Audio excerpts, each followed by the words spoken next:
Hi there! Welcome to Night Timeline Talks. The effervescence about the killing of George Floyd is turning very political, and it's evident. There are presidential elections in November 2020. But I was listening Fox and Friends in Fox News this morning today, and I was very perplexed about what I heard on the broadcast. It was around 5 a.m. in the morning, Eastern Standard Time, and one of the anchors mentioned that the investigation of the killing of George Floyd is running very deeply. And detectives find out that the police officers, the police officer that killed Mr. Floyd, works as bouncer on the same bar Mr. George Floyd works. So the killing is a revenge for a deal, a huge money deal. Nobody told details, the broadcast was interrupted, and they don't repeat the story along the day, and makes sense. You know, African Americans are going to burn Fox News in New York if they keep telling that story. This story is perfectly accurate the way it's turning about racial issue for politics. Nobody likes to hear about a drug deal between the police officer and Mr. George Floyd. So,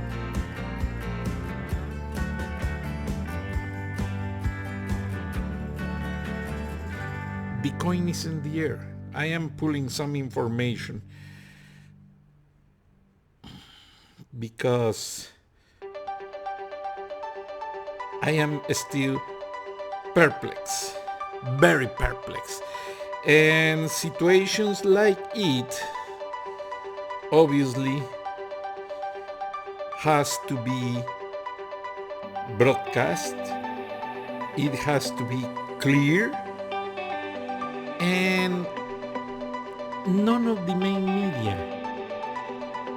mainstream media, CNN, Washington Post, it is what I was checking a minute ago. No ABC, nobody is talking about the investigation. Probably somebody recommend do not mention anything because they like to stop the fire. They like to stop everything and let Mr. George Floyd receive the recognition as a good, innocent man. So,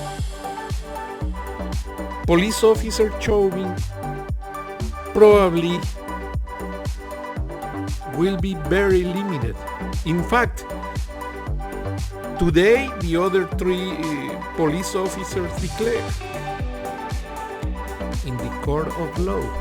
But Mr. CHAVIN couldn't do that because I believe that they like, for respect to Mr. George Floyd, they like to go with the funeral ceremonies and probably by next week, because yesterday was the first one in Minneapolis, Minnesota. I believe there is another one coming in North Carolina, the place of birth of Mr. George Floyd, and next one in Texas, where he raised. So the idea here is don't put more good the fireplace because the fire is out of control and they don't like more problems. Governors, mayors, President Trump, senators, legislators, political leaders, is evident that nobody has an idea about how to manage a problem like this proportion. So, the best thing is do the investigation, but do underground. Don't give information. Don't give details. And I am sure I told you the last program that I was very perplexed why police do not show a timeline between the time Mr. Floyd comes to this convenience store and what he did the day on his work, the day of his death, and why not they interview the clerk on the convenience store. Many question marks are pending. So, Mr. CHAVIN is being charged with murder in second degree. It is being changed from murder in third degree to second degree. Many things going on. Now, the investigation is still pending and many details are coming on.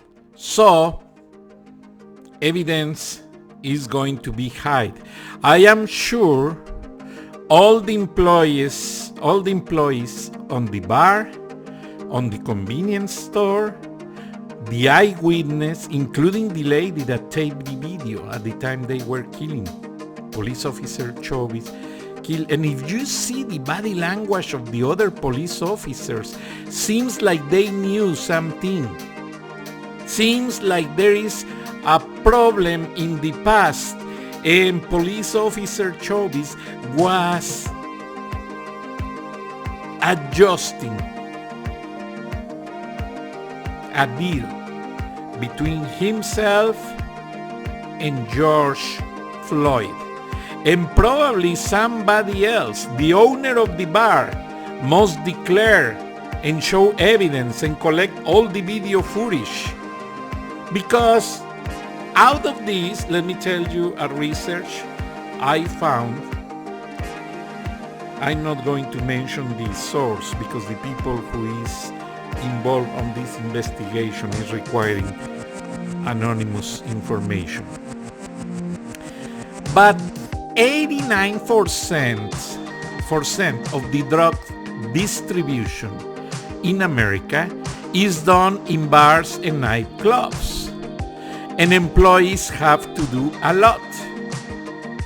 They don't care about the tips and the salary. You know how much a person, a busboy, anyone does in a bar? They don't make more than $7 an hour.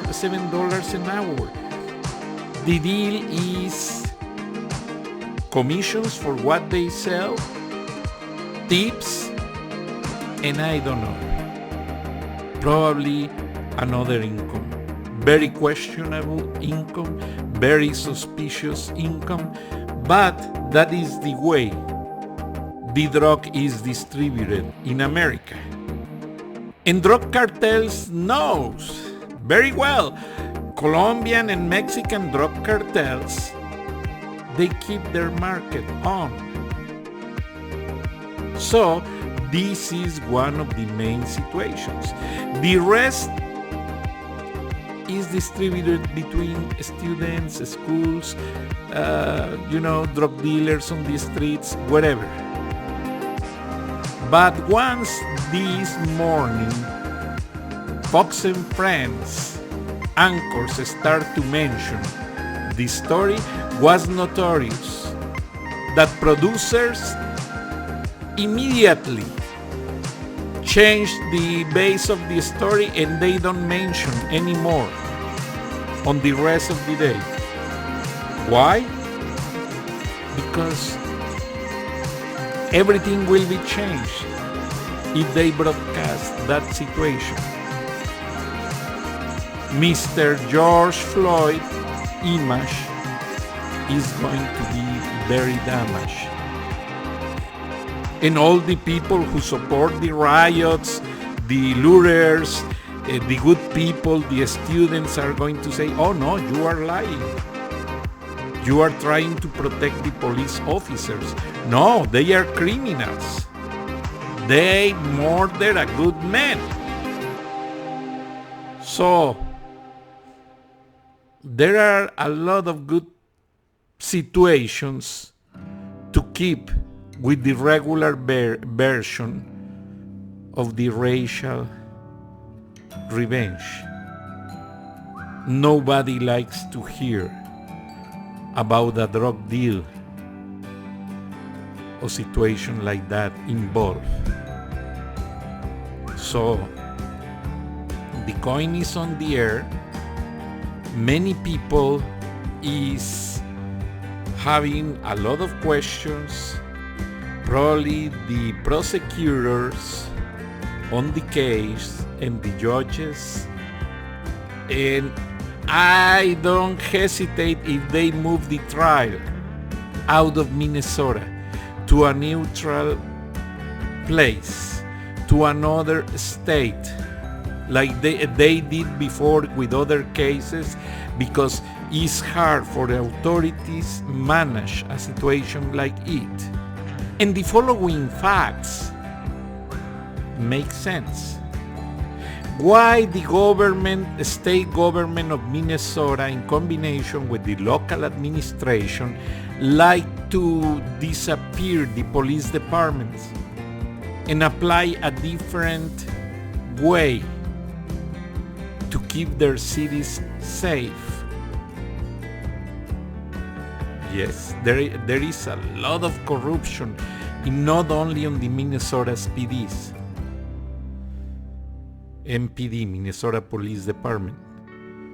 Many police departments have problems of corruption. Why? Because the income is very low. A police officer makes less than $20,000 a year, and they risk their life every day. And for me, caught my attention that many of the windshields of the police cars of APD have on the back APD hiding. So that is the reason why many police officers have to work as bouncers in many bars. But beyond that job, there are many things we don't know. We must wait for the federal investigation, because the federal government, the FBI, is running in a deep investigation on this regard. Even they don't release the information, many things are came out. And corruption is the best and first ingredient that is going to blow up on these cases. And remember, I was investigative reporter for police cases. When I arrived to Atlanta, was a very polemical case of Atlanta Police Department officer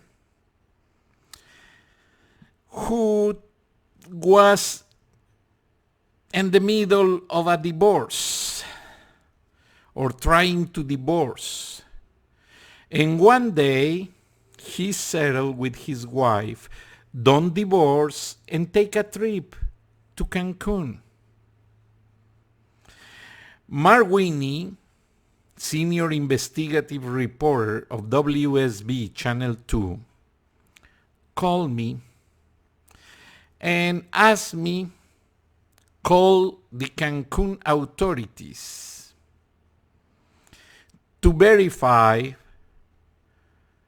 if in Cancun is legal that if somebody passed away swimming on the ocean.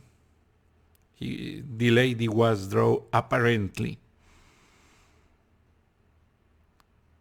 They can run the autopsy, the coroners, and if it's legal, that they can order to the funeral services the incineration of the body. That is very normal in many cases, the cremation. And they just back with a little case full of ashes. And is what this Atlanta police officer did. I was calling the Cancun authorities, I have contacts there, and the chief police department says, Mr. Duran, sorry, the lady dropped. Was very late on the evening, she was drunk, and the area where she was swimming apparently have some stones. The waves were very strong. You know, when it's getting dark, the waves intensity is stronger. And she drowned. So her husband tried to save her. He calls the hotel administration, and authorities go and rescue the lady's body.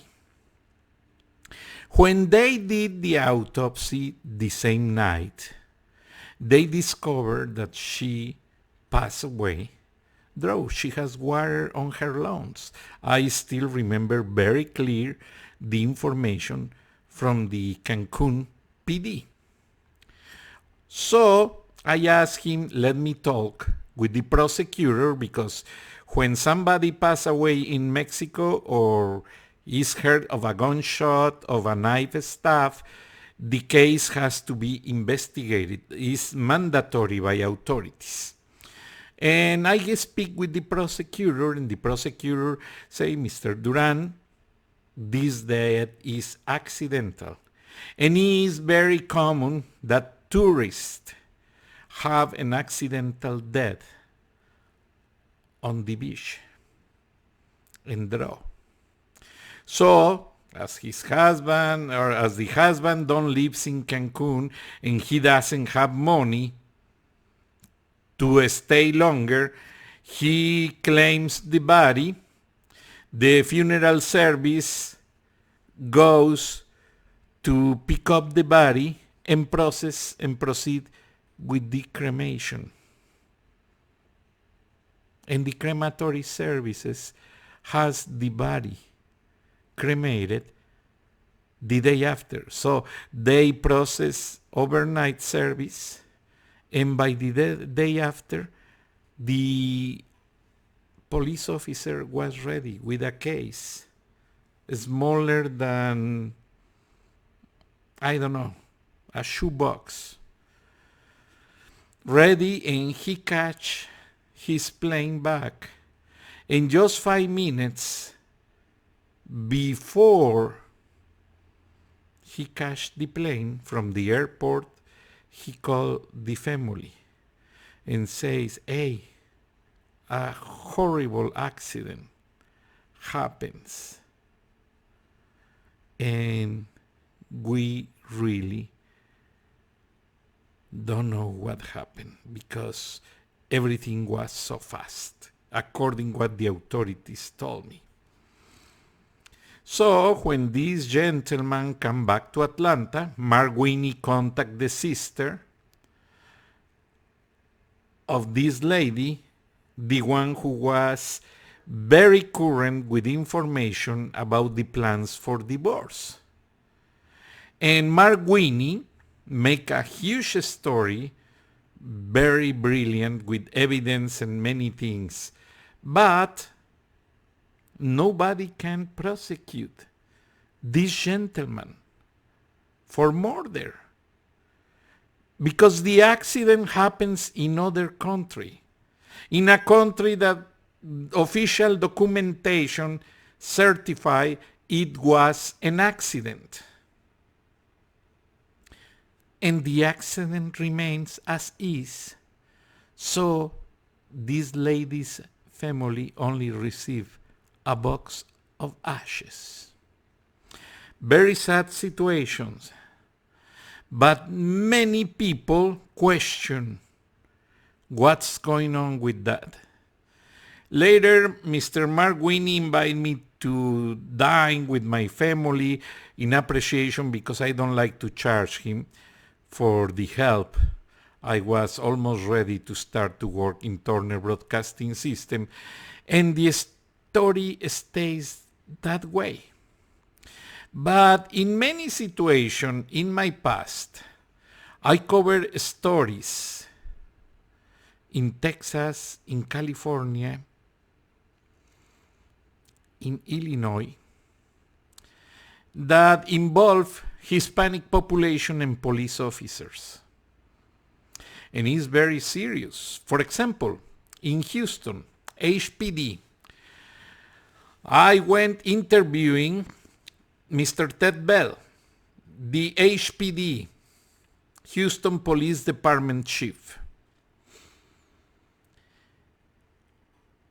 A situation in the Mexican neighborhood called La Magnolia in Houston, Texas. A group of Mexican workers, apparently, they were drinking, and one of them has 2 guns. So, neighbors, at that time we don't have high technology like computers, and labs were not very specialized on ADN evidence and stuff like that. But this group of Mexicans were drinking and they need more beer. So they go out in a car, sports car, driven by Roberto Carrasco Flores, and they go to buy more beer, and they were speeding on the streets. So a Houston police officer who was with his K9 stopped them. But unfortunately, Roberto Carrasco apparently took his gun from his waist and shoot and kill the police officer. Couple Mexican-American ladies were on the other side of the sidewalk in the same block. These 2 or 3 guys in the car escape. Fortunately, the K9 start to chase the car. They hide on a trailer on the same complex. And the ladies call the 911 explaining what happened. In less than 5 minutes, a cloud of police officers come to help the police that was down. So, apparently, these guys hid under the trailer. And they keep shooting the police officers. Police officers closed the area, and they knew they don't have enough ammunition, so they were waiting. The ammunition fails and was gone, and stopped them. They killed Roberto Carrasco, apparently, because he was the one carrying the gun and shooting. But the other 2 guys, Ricardo Aldapeguerra from Monterrey, another gentleman whose name I don't remember right now, it happens in 1988. So, it was a very intense case. I have to go to Houston, work on the evidence. Police department on Houston don't like to release me many facts. I was representing a Mexican media. And it's obvious that in Monterrey, Mexico, everybody was trying to defend Aldape's Guerra innocency. So I go and back from Houston to Monterrey, and we were covering stories, interviewing parents, sisters, friends, witnesses. But just to complete the big picture, this gentleman was accused of murder, and the Harris court in Houston has to spend almost $30,000 in 2 wax mannequins that were done exactly like Aldape Guerra and Roberto Carrasco Flores, and wearing the same clothes they were using the night of the murder of the police officer. Because they don't like the eyewitness, the ladies, be confused and accuse wrong people. So the judge made all the arrangements, and my respect for the judicial system in American cities, because it's very open, they go and back, and everybody is freely to question many situations, evidence, etc. So Roberto Carrasco Flores and Mr. Ricardo Aldape Guerra result with murder charges. But Aldape Guerra has positive on the powder test, so he shot one of the guns. Even he denied that night he becomes positive. You know, if you shoot a gun, the powder, the burn powder, comes to your digital prints on your hand. And they make a wax test on the police departments to detect if the powder is between nails and everything. And he resulted positive. So he was transferred to Huntsville, Texas. Huntsville is the jail where they put people that is declared for capital death. In Texas, the capital death is for the people who murder a police officer, a physician, or a kid. And law do not forgive that. Well, Mexican government spends almost $660,000. For the 1980s was a bunch of money to pay attorneys and defend Mr. Aldape Guerra.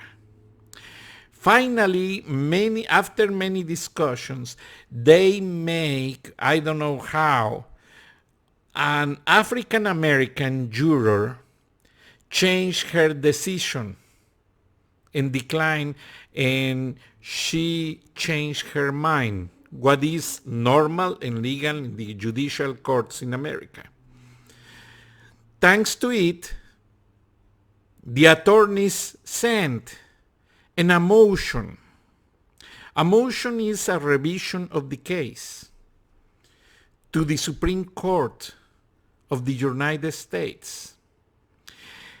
Takes years, but after the motion was released, the Supreme Court of the United States accept that Mr. Aldape Guerra deserves a new trial due the misunderstandings, misconceptions of translators, due he doesn't speak English well, many factors, etc., etc.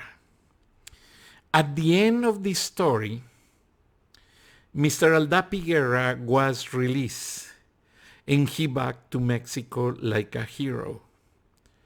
He come back with a big sombrero of mariachi,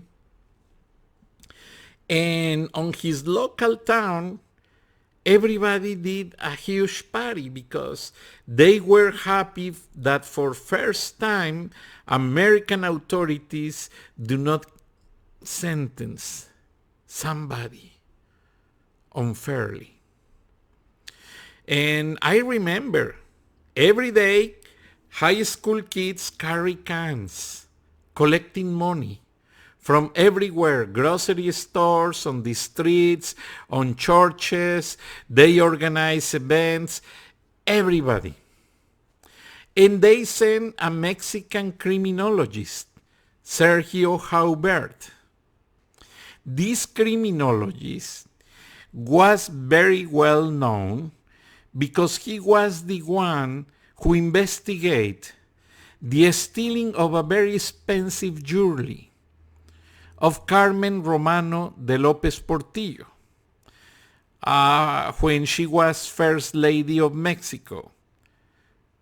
She was married with one of the most corrupt presidents, José López Portillo, who gave her a very expensive jewelry.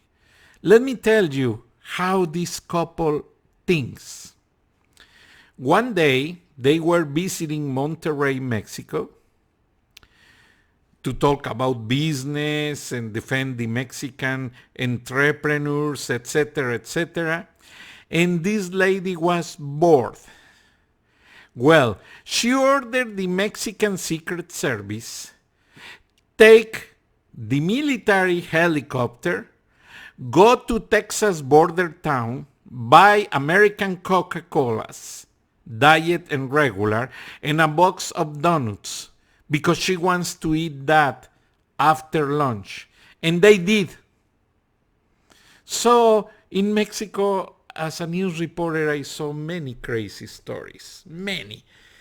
As I told you in the past, every night when I talk to my son before he sleeps, the first thing he tells me, "Daddy, tell me a story from your news experiences." Because many situations happens. Well, coming back to the case of Ricardo Aldape Guerra, he was finally free. They made him a hero. Only he never go to college, he never learned to speak and write okay, he never learned to speak English. Oh, but he learned very well. I remember when I interviewing him in the in the Harris County jail, that is a building with a very tight security, and after many arrangements, they allowed me to talk to him.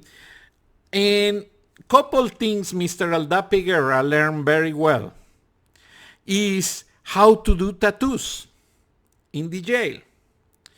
And they receive one shaver, Gillette shaver, one free shaver a week.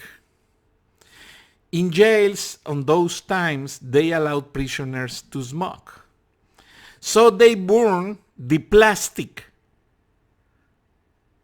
of the machine shaver, of the shavers, and using a nail or a needle, they make holes under the skin, pushing the rubber, the plastic from the machine shaver under the skin and forming and drawing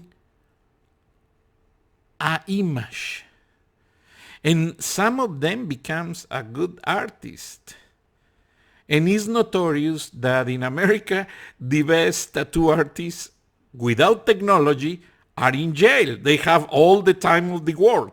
And he told me fascinated that story, that he was learning how to do tattoos.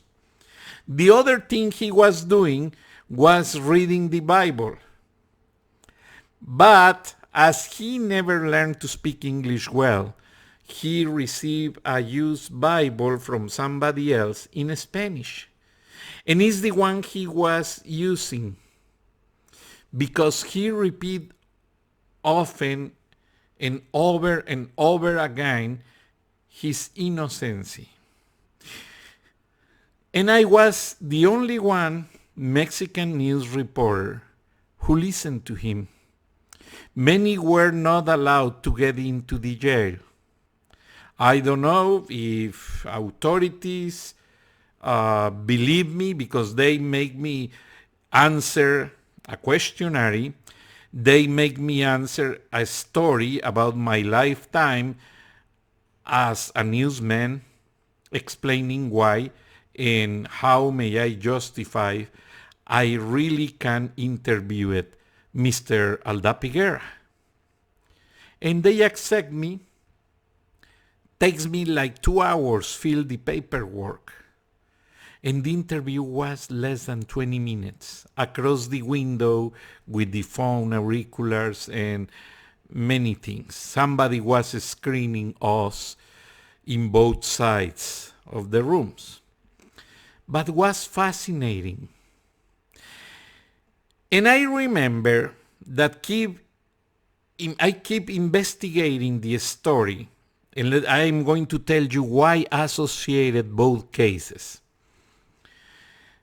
I was receiving a phone call from a friend of Roberto Carrasco Flores, a close friend of Aldapiguera and the people who was involved on the murder. And weeks before, they assault a gun shop, and they took AK-47s, magnums, a lot of guns and ammunition. And they were planning a guerrilla attack against the Mexican government because they were trying to create an insurrection attacks.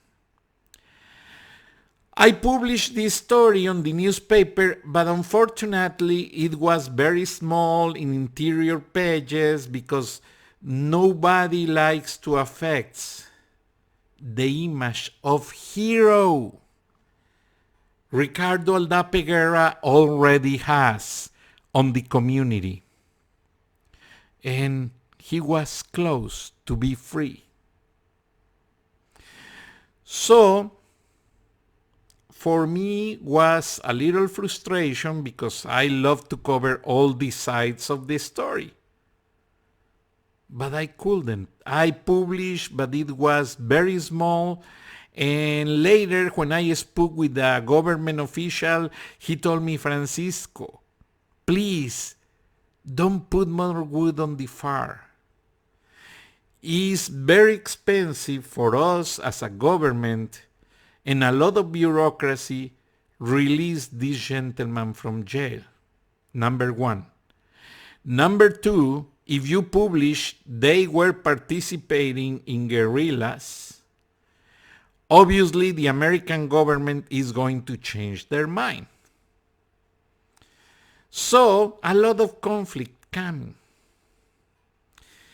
Later, I finished my college and my dad passed away and I have to move to another job and to another city to stay with my mom, who was a widow with a lot of problems, etc.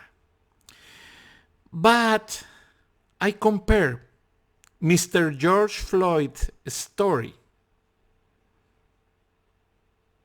If it's true that investigation reveals there are ties with drug deals between Officer CHAVIN and Mr. Floyd, oh my goodness, that is far. But I am sure that my 3 listeners of this broadcast are not going to forward this story beyond. Because at this point, everybody is tired of looters. Everybody is tired of curfews. Everybody is tired of political agitators. Use and pay, but political kingmakers.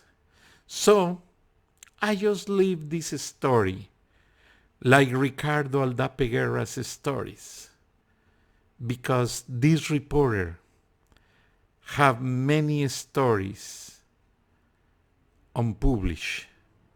Unfortunately, true, unfortunately with evidence, and I hope Mr. Floyd's story about the situation on the bar, and this was a conflict between Officer Chauvin and Mr. George Floyd, I hope it is a fake story, because I don't like that the problem ignite again or put ignition on the fire and keep affecting Americans' economy, Americans' peace, and just learn from it.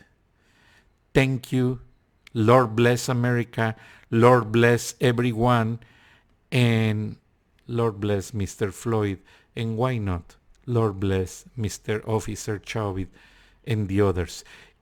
If they know more information, they must reveal.